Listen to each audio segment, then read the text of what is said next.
그렇게 될 줄 믿습니다.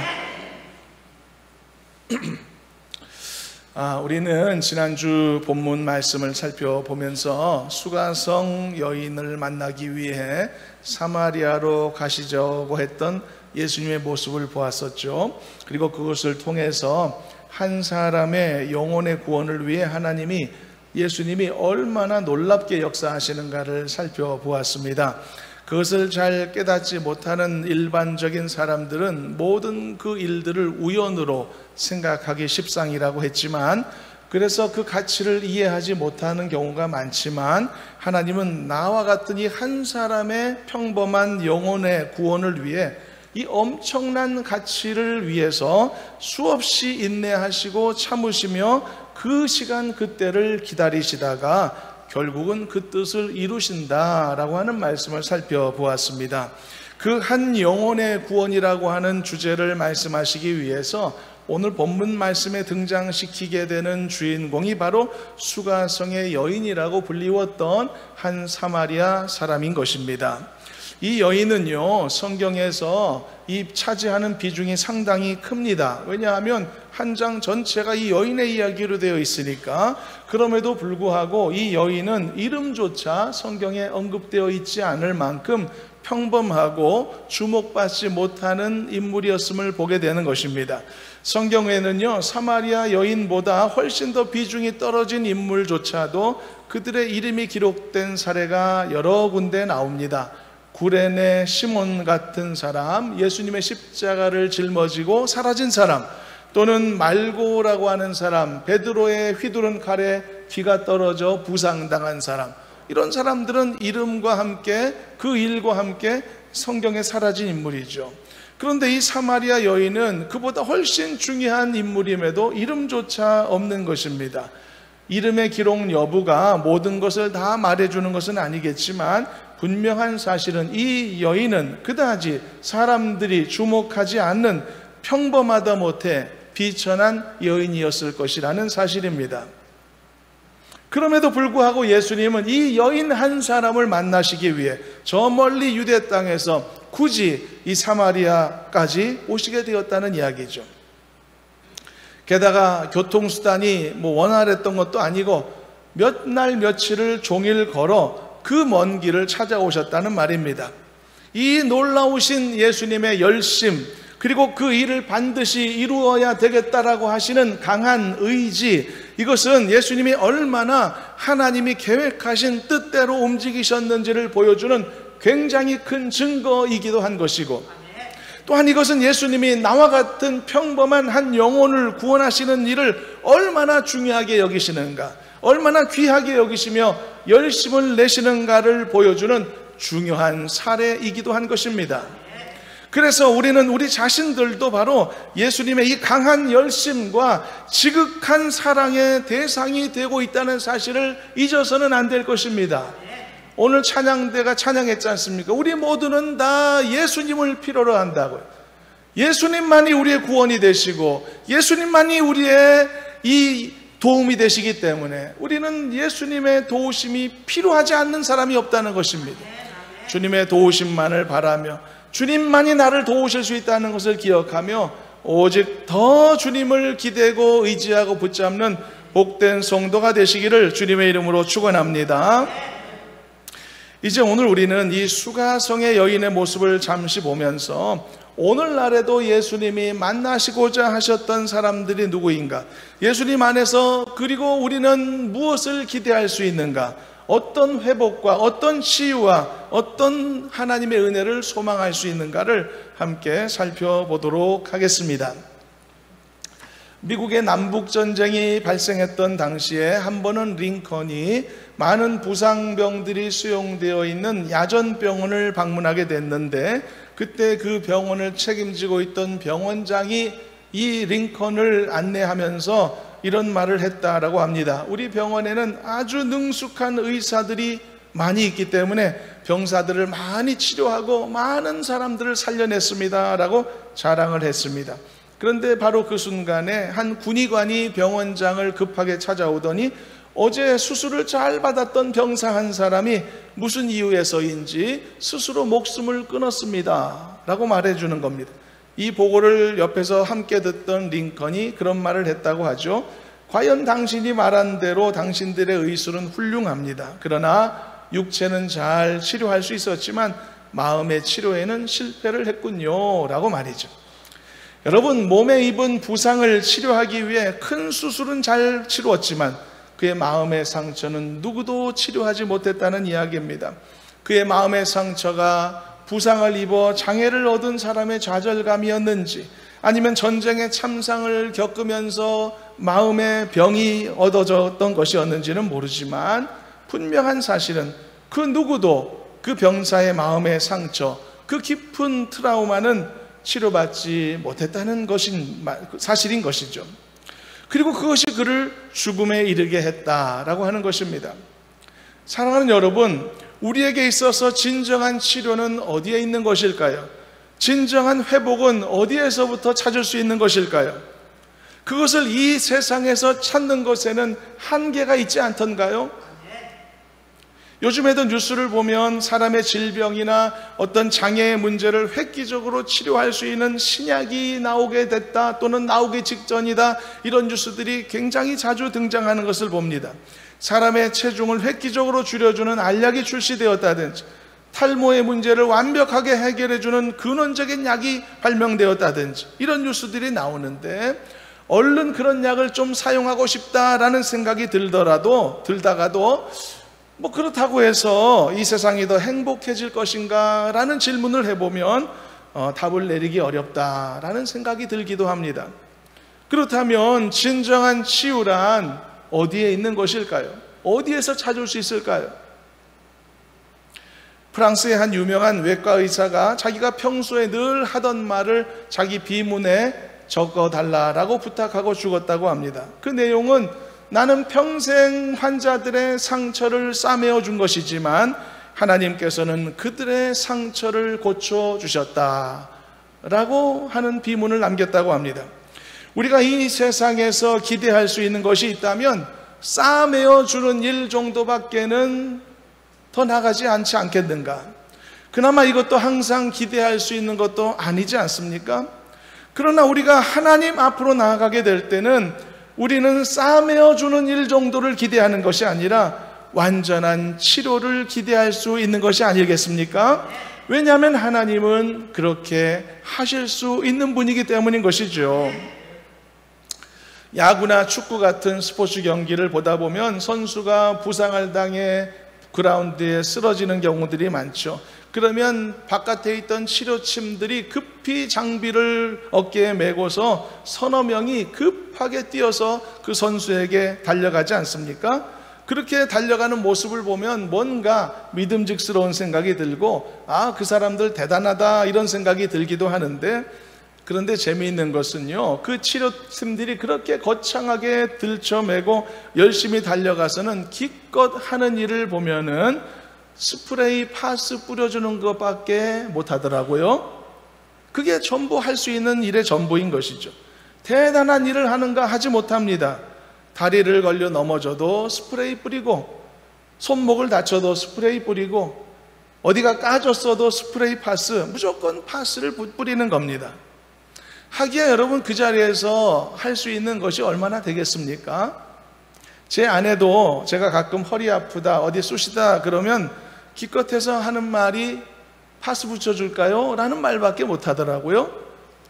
오죽했으면 어떤 인터넷 사이트에서는 우스개용 설문조사로 물파스가 만병통치약인가 아닌가 투표를 실시한 적도 있다고 합니다. 여러분, 사람으로부터 기대할 수 있는 치유에는 한계가 있는 것입니다. 사람으로부터 기대할 수 있는 위로, 사람으로부터 받을 수 있는 평안, 사람으로부터 받을 수 있는 기쁨, 보람, 자녀들을 잘 키우면 보람이 오고 뭐 그런 것이겠지만은, 그러나 그것은 한계가 있는 것입니다. 일시적으로 싸매어주는 그런 효과를 거둘 수 있을지는 몰라도 근본적인 치료를 해줄 수는 없는 것입니다. 그래서 근본적인 치유, 완전한 회복, 우리의 영성을 포함해서, 우리의 지성을 포함해서 더 나아가 우리의 육체까지도 완전한 회복과 치료는 오직 하나님만 하실 수 있는 것으로 믿습니다. 그러므로 여러분, 혹시 회복할 것이 있습니까? 하나님을 의지하시길 바랍니다. 주님의 능력을 붙잡으시기를 바랍니다. 설마 여러분들 중에 나는 회복할 것 없다, 나는 완벽하다 생각하시는 분은 안 계실 것입니다. 여러분들 중에 어떤 사람들은 영성을 회복해야 될 사람들이 있을 겁니다. 신앙이 회복돼야 될 분들이 있을 거란 말입니다. 또 여러분들 중에 어떤 사람은 육체를 회복해야 될 분들이 있을 것입니다. 또 어떤 사람들은 상처받은 마음을 회복시켜야 될 분들이 아마 있을 것입니다. 어떤 사람은 그 입술의 말을 정결함으로 회복해야 될 사람들이 있을 것이고, 어떤 사람들은 과거에 받았던 그런 마음의 상처를 떨쳐버리지 못한 채 수년간 오랫동안 가슴에 묻어두고 있는 그 쓴뿌리들을 뽑아내고 제거해야 될 일을 해야 될 사람들이 있을 것입니다. 여러분들은 무엇을 회복해야 될 사람들입니까? 어떤 치료가 필요한 분들입니까? 그리고 그것은 어디를 가야 치료받을 수 있을까요? 어떻게 해야 문제를 해결받을 수 있을까요? 바로 이 질문에 대해서 우리는 오늘 말씀의 주인공인 이 수가성의 여인을 보며 함께 답을 찾아보려고 하는 것입니다. 본문 5절, 6절을 보시면 수가성 가까이에 야곱의 우물이 있었다라고 말합니다. 예수님은 바로 그 야곱의 우물 앞까지 걸어오셨습니다. 그런데 거기에서 물을 기르러 나온 한 여인을 만나시게 되죠. 그 여인이 바로 수가성의 여인이었습니다. 그런데 그 성경은 보면 예수님이 그 우물가에서 이 낯선 여인을 만나시는 장면을 아주 자세하게 기록하고 있습니다. 뭐 이럴 필요까지 있나 싶은 생각이 들 정도입니다. 일단 그때는 예수님께서 오랫동안의 여행으로 인해 피곤하신 상태였다라고 성경은 설명합니다. 그리고 그때 시간까지도 말합니다. 6시쯤 됐다라고 말이죠. 그리고 예수님과 대화하던 그 당시에는 예수님과 그 여인 단둘이밖에 없었다라고 하는 사실도 설명에 넣어지고 있습니다. 이런 내용이 본문에 기록되어 있는 것이죠. 6절에서 8절까지 읽어봅니다. 그 내용을 설명하고 있는 내용을 확인해 보도록 하겠습니다. 거기 또 야곱의 우물이 있더라. 예수께서 길 가시다가 피곤하여 우물 곁에 그대로 앉으시니 때가 6시쯤 되었더라. 사마리아 여자 한 사람이 물을 기르러 왔음에 예수께서 물을 좀 달라 하시니 이는 제자들이 먹을 것을 사러 그 동네에 들어갔음이러라. 여러분, 성경이 어떤 사건의 시간까지 기록한 것은 극히 드문 사례입니다. 그런데 그 드문 사례 중에 하나가 오늘 본문 속에 있는 이야기입니다. 예수님이 십자가에 달리신 시간 성경에 있습니다. 예수님께서 드디어 운명하신 시간 성경에 기록되어 있습니다. 아주 특별하고 중요한 역사적 사건이기 때문에 그 시간까지 서술된 것이겠죠. 그런데 오늘 본문을 보면 놀랍게도 이름조차 알 수 없었던 한 평범한 여인을 예수님이 만나시는 그 만남의 시간까지 기록하고 있단 말이죠. 그러면 이 시간의 정보가 우리에게 주는 의미가 있지 않을까 생각해 볼 필요가 있을 겁니다. 본문에서 말하는 6시라는 시간대는 일반적으로 유대식으로 따지면 정오에 해당합니다. 보통 사람이 한낮에는 외출을 자제하고 물을 기르러 나오지도 않았다고 하죠. 그러면 이 여인은 사람들이 물을 기르러 나오지 않는 정오에 굳이 이 우물을 찾았다는 뜻이 될 텐데, 이게 우연이 아니라 의도적인 것이었다면 그런 행동에는 어떤 이유가 있다라고 생각될까요? 약간의 개연성을 가미한 그런 해석이 필요하기는 합니다만 말씀의 앞뒤 정황을 볼 때 아주 타당한 해석이 한 가지가 있습니다.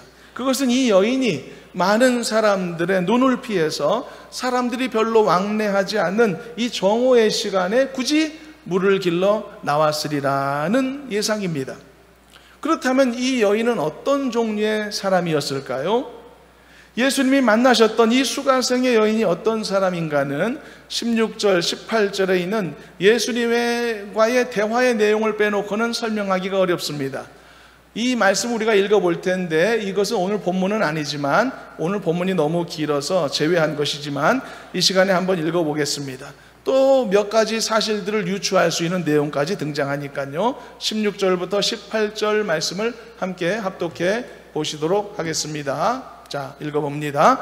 이르시되 가서 내 남편을 불러오라. 여자가 대답하여 이르되 나는 남편이 없나이다. 예수께서 이르시되 네가 남편이 없다 하는 말이 옳도다. 너에게 남편 5이 있었고 지금 있는 자도 내 남편이 아니니 너의 말이 참되도다. 여러분, 우리가 이 여인에 대해서 몇 가지를 알게 되었습니다만, 이 여인이 과거에 남편이 몇 명이 있었다 이런 사실을 놓고 필요 없는 편견을 가질 필요는 없을 겁니다. 그러나 우리는 그 당시 시대 상황을 감안하더라도, 그리고 우리 시대의 관점에서 아무런 편견 없이 이 상황을 보더라도 이 여인의 삶이 어떠했을지는 어느 정도 짐작이 가능하다고 봅니다. 그 여인은 아주 힘든 삶을 살았을 것 같습니다. 어려운 인생이었을 것 같습니다. 한편으로는 자랑스럽지 못한 인생이었을 수도 있습니다. 이 여인은 아무도 물을 기르러 나오지 않았던 정오에 조용히 나와서 물을 깃는 것을 선택할 수 있는 여인이었습니다. 많은 사람을 만나고 싶어 하지 않은 모습이었습니다. 어쩌면 사람들로부터 많은 상처를 받았고 그 상처가 깊었을 가능성이 있습니다. 물론 그것을 이 여인 자신의 허물로 우리가 그렇게 낙인 찍을 수는 없겠지만, 그 여인조차도 자신의 살아온 삶이 그렇게 자랑스럽지 못했다라고 하는 것 정도는 우리가 생각해 볼 수 있는 것입니다. 만일 그렇다면 이 여인에게 얼마나 많은 상처나 어려움이 있었을까? 그래서 아마 이 여인은 사람들을 만나기 어려워했을 것이라는 것이죠. 그리고 어쩌면 그 여인을 대하는 마을의 다른 사람들도 마찬가지였을 것입니다. 당시 수가성에 있는 마을 사람들이 이 여인을 어떻게 대우하고 또 생각했을지는 정확히 알 수 없지만, 이 시대의 정서로만 보더라도 그다지 고운 시선으로 보지는 않았을 것 같습니다. 그러므로 이 여인은 누구하고도 친밀하게 교제하기가 어려운 상태, 터놓고 자기의 속마음을 나눌 수 있는 친구도 만나기 어려운 상황, 이 세상이 싫고 사람도 싫어지고 누구의 주목도 받기 싫어지는 상황, 그렇지만 아무도 자기를 주목하지 않고 있다는 사실에 또는 극도의 외로움을 경험하고 그런 느낌을 가졌던 사람, 아마 이 여인의 마음 상태는 이런 종류였을 것이라고 짐작이 되는 것이죠. 어쩌면 요즘 이 시대에서도 수없이 찾아볼 수 있는 깊은 마음병을 지닌 상태, 그런 여인이 바로 수가성 여인이었을 것이라는 말입니다. 그런데 이 여인이 어떤 상태이냐, 이건 사실상 중요하지 않습니다. 이 여인을 예수님이 찾아오셨다는 사실이 중요한 것입니다. 그 정오에, 그 무더위 속에서 땀을 뻘뻘 흘리면서 몇 날 며칠 될지 모르는 길을 걸어오셔서까지 그렇게 아무도 만나주지 않으려 했던 여인을, 아무도 말조차 걸어주지 않으려 했던 이 여인을 만나시기 위해 상처투성이의 이 삶으로 평생을 살아왔던 이 여인을 위해서 이 먼 길을 걸어오셨다는 사실인 것이죠. 예수님의 이 만남의 발걸음은 단순히 그냥 반가운 사람과의 교제를 위한 발걸음이 아니었습니다. 오매불망 기다리던 사랑하는 사람을 만나야지라고 하는 그런 기대감을 갖고 만났던 만남이 아니었습니다. 이 만남의 발걸음은 한 평범한 여인, 아무도 돌아보지 않는 여인을 지극히 사랑하는 마음으로, 이 사랑은 일방적인 사랑이었습니다. 상대방이 깨닫지도 알지도 못하던 시기에 쏟아부었던 사랑이었죠. 그 사랑으로 인해서 그 여인의 몸과 마음의 상처를 근본적으로 치유해 주시고, 그래서 그 여인을 거듭난 하나님의 백성으로 구원받아서 천국 가게 될 하나님의 자녀로 만드시기 위한 놀라운 은혜의 발걸음, 생명의 발걸음으로 예수님께서 그 여인을 찾아오셨던 것이죠. 그래서 예수님은 말씀하셨던 겁니다. 내가 반드시 사마리아로 가야 되겠다라고 말이죠. 그리고 결국은 이렇게 만남을 갖게 되신 것이죠. 여러분, 이렇게 마침내 이 만남이 이루어졌을 때 예수님은 그 여인에게 이렇게 말씀을 건네셨습니다. 한번 진행되는 말씀을 좀 더 보겠습니다. 본문 7절 함께 합독해 보도록 합니다. 사마리아 여자 한 사람이 물을 기르러 왔음에 예수께서 물을 좀 달라 하시니, 이렇게 대화가 시작됐는데 낯선 유대 남자가 낯선 사마리아 여인에게 말을 건다? 이거는 평범한 일이 아닌가라는 것을 그 여인도 알았습니다. 그래서 그 여인이 이렇게 대답을 하게 되죠. 9절 말씀도 같이 읽어보도록 하겠습니다. 사마리아 여자가 이르되 당신은 유대인으로서 어찌하여 사마리아 여자인 나에게 물을 달라 하나이까 하니 이는 유대인이 사마리아인과 상종하지 아니함이로라. 그래서 이 여인은 놀란 눈으로 예수님을 바라봤겠죠. 이 여인은 자기가 사마리아 사람이라는 거 잘 알고 사마리아인들이 유대인들에게 어떤 대우를 받고 사는지도 삶의 경험을 통해 너무 잘 알고 있었던 것이죠. 그런데 어떤 낯선 유대 남자가 자기에게 말을 걸어온 것입니다. 그리고 의도치 않은 대화가 시작이 되었던 것이죠. 그런데 여러분, 이 대화가 시작되었다는 사실도 중요하지만 그보다 더 큰 중요한 사실이 있는데, 그것은 놀랍게도 예수님은 이 여인과의 대화를 통해서 모든 것을 숨김없이 다 말씀해주고 계셨다는 사실입니다. 평소에는 이러신 적이 없었습니다. 그리고 앞으로 예수님의 사역을 우리가 보더라도 이런 적이 거의 나타나지 않습니다. 예수님은 거의 일방적이라도 해도 무방할 만큼 거침없이 자신에 대해서, 복음에 대해서 말씀하시는 것을 볼 수 있습니다. 그러므로 이 여인은 이런 대화의 상대 예수님을 만났다는 사실만으로도 그에게는 너무나 기쁜 일이고 치유가 일어나는 놀라운 일이었을 것이라고 예상할 수 있는 것입니다. 여러분들도 살면서 많은 사람들과 대화하면서 살아오셨겠습니다만, 여러분들이 어떤 경우에는 대화 상대가 이 겉도는 대화의 상대가 많이 여러분 경험하지 않았습니까? 어떤 사람은 많은 말을 하는데도 저 사람이 자기 속마음을 드러내지 않고 그냥 형식으로, 거칠애로 그냥 대강 자기를 드러내지 않는 그런 말의 상대를 여러분 경험하지 않았습니까? 그런 사람들과 몇 시간을 대화하더라도 무슨 감동이 있습니까? 무슨 치유가 있습니까? 무슨 변화가 있습니까? 아무것도 일어나지 않는 것이죠. 그러나 간혹 여러분들이 정말 귀한 대화의 상대를 만나기도 하지 않습니까? 속마음을 터놓고 자기 마음을 다 드러내고 그리고 함께 나눌 수 있는 상대, 진솔한 대화의 상대, 이런 상대를 만나게 되면 그 사람과 대화할 때 내 마음이 치유되고 회복되고 그리고 새 마음을 품게 되는 그런 기쁨을 경험할 때가 있지 않습니까? 그런데 문제는 세상에는 그런 대화의 상대가 쉽지 않다는 것이죠. 바로 예수님은 그런 대화의 상대로서 지금 사마리아 여인과 만남을 갖고 계신다는 것이죠. 그 사실만으로도 이 여인에게는 놀라운 일이었을 것이라고 보는 것입니다. 10절 말씀도 이어서 보도록 하겠습니다. 예수님이 이렇게 말씀을 하시는데 함께 합독해 봅니다. 예수께서 대답하여 이르시되 네가 만일 하나님의 선물과 또 내게 물 좀 달라 하는 이가 누구인 줄 알았더라면 네가 그에게 구하였을 것이요 그가 생수를 너에게 주었으리라.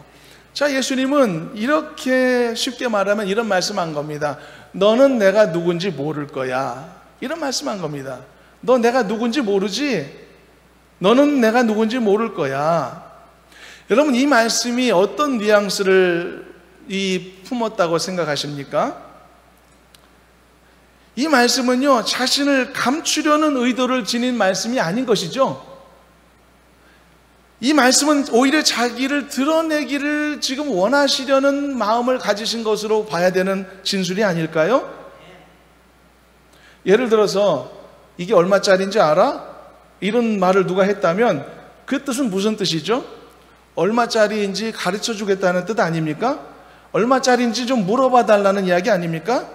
그러면 기쁘게 내가 얼마짜리야 막 자랑하고 싶어서 물어본 건 아니겠습니까? 감추고 싶은 의도가 아닌 것이죠. 알려주고 싶은 것이죠. 그래서 예수님의 이 말씀이 더 특별한 것입니다. 여러분, 예수님이 평소에는요, 때가 이르기까지 자신이 누구인지를 감추면서 사역하셨습니다. 한 번은 귀신 들린 자가 하나님의 아들이시여 라고 예수님에 대해서 정답을 말해버리고 말았죠. 그때도 예수님이 기뻐하지 않으시고 잠잠하라 꾸짖으셨단 말입니다. 아니 왜지? 정답을 말하는데 왜 그걸 막으셨을까? 아예 제자들에게는요, 노골적으로 자기에 대해서 아직은 말하지 마라 라고 신신당부까지 하셨단 말이죠. 참고로 한번 읽어볼까요? 마태복음 16장 20절인데 한번 읽어보고 지나갑니다. 이에 제자들에게 경고하사 자기가 그리스도인 것을 아무에게도 이르지 말라 하시니. 항상 예수님은 이런 식으로 사역을 해오셨단 말이죠. 아무한테 말하지 마. 함부로 말하면 안 돼. 아직 때가 이르지 않았기 때문에 항상 예수님은 이렇게 말씀하셨습니다. 그런데 이 수가성 여인에게는 지금 뭐라고 하셨다고요? 너 내가 누군지 모르지? 알려주시겠다는 거지 않습니까? 궁금증을 유발시키시지 않습니까? 알려주기 싫으셨다면 이런 궁금증을 유발하는 질문도 하지 않으셨을 것이란 말이죠.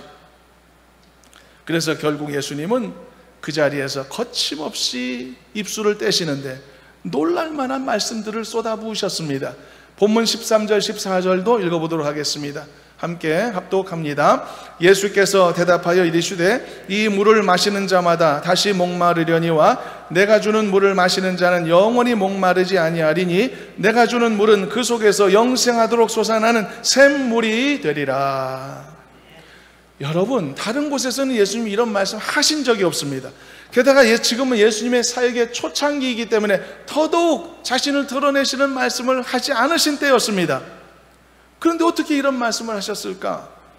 또 예수님은 그 세대의 사람들이 아직은 절대 알 수 없는 내용까지 새 시대에 도래할 새 예배의 모습까지도 그 여인에게 알려주셨습니다. 21절 말씀도 읽어보도록 합니다. 21절 읽어봅니다. 예수께서 이르시되 여자여 내 말을 믿으라. 이 산에서도 말고 예루살렘에서도 말고 너희가 아버지께 예배할 때가 이르리라.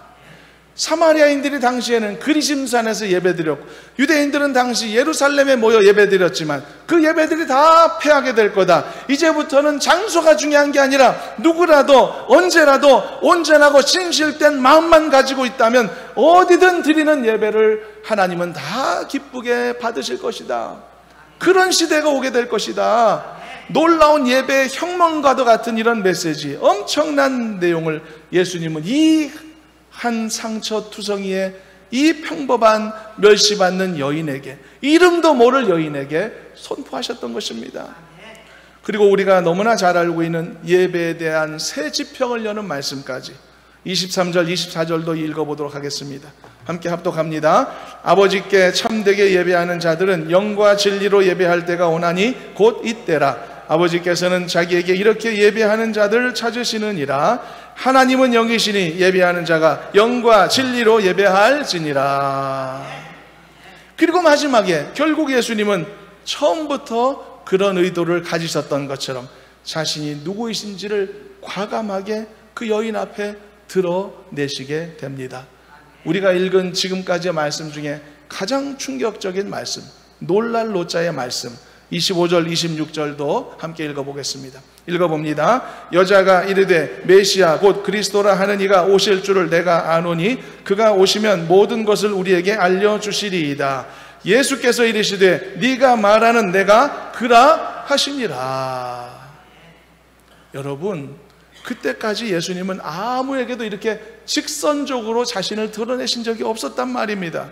명백하게 복음에 대하여 이렇게 말씀하신 적이 없었단 말입니다. 그러나 예수님은 이 수가성 여인에게만큼은 자신을 완전히 드러내셨단 말입니다.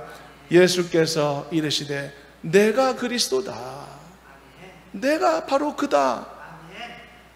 작심하신 것처럼 거침없이 여인에게 다 말해주셨단 말이죠. 바로 예수님은 이것 때문에 이 사마리아로 며칠을 걸려 찾아오셨던 것이고, 그리고 이 여인도 그래서 반드시 예수님을 만날 수밖에 없었던 운명이었음을 우리는 알게 되는 것이죠. 자, 그렇다면 이 여인은 어떻게 삶의 변화를 이루었을까? 가장 어두운 곳에 있던 여인이었죠. 사마리아인이라고 멸시받는 사람이었고요. 그 커뮤니티 안에서도 천대받을 것이 분명한 여인이었었단 말이죠. 사람의 눈이 무서워서 이 낮에만 몰래 움직여만 했던 사람, 삶의 공허함이 있었을 것 같고 허탈함이 있었을 것으로 보이고 세상을 향한 두려움이 엿보여지고 우울증에 시달렸을 것으로 보여지는 이 시대의 상처받은 영혼과 다를 바 없었던 그런 여인이었단 말입니다. 그런 이 여인을 만나시기 위해서, 이 여인에게 영생하도록 솟아나는 샘물에 대해서 알려주시기 위해서, 그리고 자기 자신이 누구인지 알려주시기 위해 그 먼 길을 마다하지 않으시고 이 햇볕이 쨍쨍 쬐는 한낮에 이렇게 이 여인을 만나셨단 말이죠. 그리고 조금도 감추지 않으시고 이 여인에게 자신을 모두 드러내셨단 말입니다. 사랑하는 여러분, 예수님은 높은 사람 만나기 위해 이 땅에 오신 것 아닙니다. 유력한 사람, 힘쓰는 사람 만나기 위해 이 땅에 오신 것 아닙니다. 예수님은 가장 낮고 천한 곳으로 가장 위로와 가장 도움이 필요한 한 여인을 만나시기 위해 이곳까지 오신 것입니다. 그리고 놀라운 것은 사마리아 여인을 찾아오셨던 이 예수님의 열망이 바로 오늘 이 시간, 이 시대에 저와 여러분들에게까지도 이어질 수 있었다는 사실인 것입니다.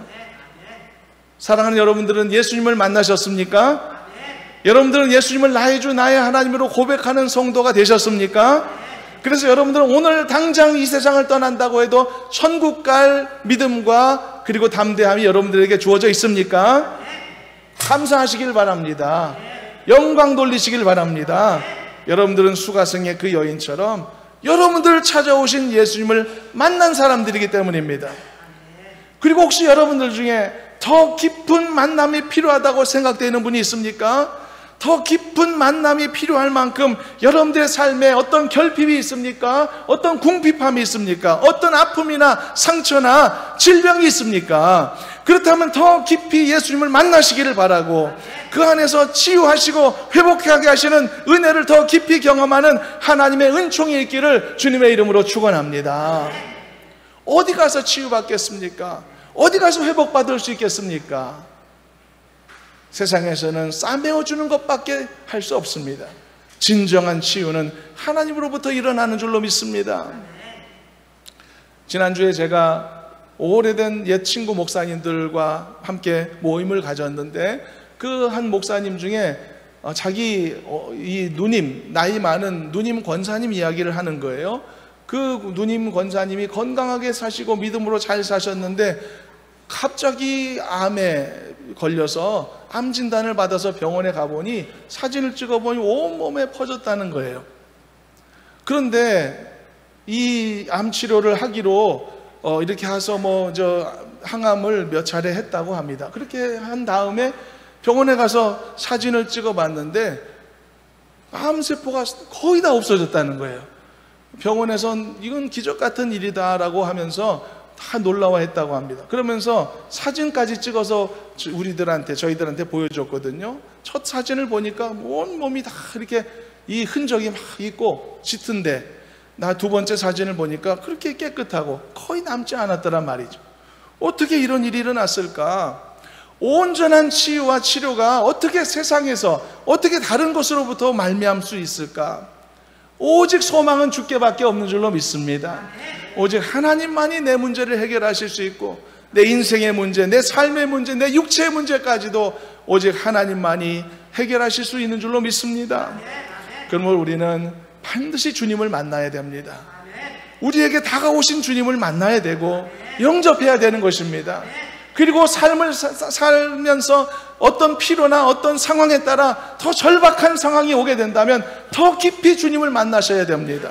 더 가까이 다가오시는 주님의 은혜와 능력을 경험하셔서 모든 인생의 문제를 해결받는 저와 여러분들이 되기를 주님의 이름으로 축원합니다. 말씀을 맺겠습니다. 수가성의 이 여인은 오늘날에도 도움이 필요하고 치유가 필요한 모든 사람들을 대변하는 대표적 인물입니다. 삶의 불행을 안는 사람도 있고 죄에 대해서 무기력증을 안고 사는 사람도 많고 멸시받는 사람, 삶의 소망을 잃어버린 사람도 많고 교회를 다니기는 했지만 거듭나지 못한 사람들도 많았고 교회를 다니기는 하지만 여전히 세상의 무거운 짐으로 인해 자유롭지 못하고 근심 걱정에서 헤어나지 못한 사람도 있고 이런 모든 사람들을 상징하는 대표적인 인물이 사마리아 여인이었습니다. 그러므로 여러분, 우리 모두는 이 시대의 사마리아 여인과도 같은 사람들인 것이죠. 예수님을 만나기 전까지는 절대로 인생의 문제를 치유받을 수 없는 그런 문제 속에 살아가는 사람들이 바로 우리 같은 사람들인 것입니다. 그러나 기억하시기 바랍니다. 예수님이 이 여인을 만나시기 위해 얼마나 먼 길을 오셨는가, 그리고 정확한 때와 그 시간을 맞추어 단둘이 진솔한 대화를 나눌 수 있도록 얼마나 예수님이 그 만남의 치밀한 계획을 세우셨는가, 그리고 얼마나 이 만남을 통해서 위로의 말씀을 선포하시고 자신에 대해 가감없이 드러내시며 이 여인을 얼마나 근원적으로 치유하셨고 바꾸셨고 회복하게 하셨는가를 주목하실 수 있기를 바랍니다. 수가성의 이 여인은요, 지고 온 물동이를 다 내버려두고 예수님을 증거하기 위해 자기 마을로 달려갔습니다. 사람의 눈을 피해 다니던 여인이 이제는 변화되어서 그 입술이 열어지게 되고 예수님을 증거하는 사람으로 바뀌게 되었던 것이죠. 그래서 그 여인은 자기 속에 있는 모든 문제를 해결받은 것이죠. 치료받았고 회복되었으며 위로를 경험하게 되었던 것입니다. 사랑하는 여러분, 예수님은 지금도 이렇게 해주시기 위해서 이 시대의 수가성의 여인일 수 있는 우리 자신들을 만나고 싶어 하신다는 것, 그리고 더 많은 세상의 사람들을 더 진지하게 만나기를 원하신다는 사실을 잊지 마시기를 바랍니다. 여기 모두가 예수 그리스도를 만나는 은혜가 있기를 축복합니다. 예수님을 이미 만나신 분이 있다면 더 깊이 만나실 수 있기를 축복합니다. 그래서 예수를 믿고도 행복하지 못한 문제를 해결받으시길 바랍니다. 예수 믿고도 고통과 어려움과 근심 속에 살아가고 있는 여러분들의 삶을 해결받으시기를 바라고, 예수를 믿고도 소망이 없다라고 생각하는 이 마음의 문제도 해결받으시길 바랍니다. 예수님의 복음을 통한 이 참된 자유와 진리를 맛보시고 그 진리로 말미암아 영혼과 육체가 진정으로 치유를 경험하고 자유를 경험하게 되는 그런 승리의 삶을 살아가는 우리 모두가 되기를 주님의 이름으로 축원합니다. 하나님 감사합니다. 주님이 우리를 만나주심을 통해서 우리에게 이런 기적 같은 회복과 치유의 은혜가 나타나는 줄로 믿습니다. 더 깊이 주님 만나기를 사모하게 하여 주시옵시고 더 많은 회복과 더 온전한 치유가 우리 모두에게 일어나도록 축복해 주시옵소서. 예수님의 이름으로 기도드리옵나이다.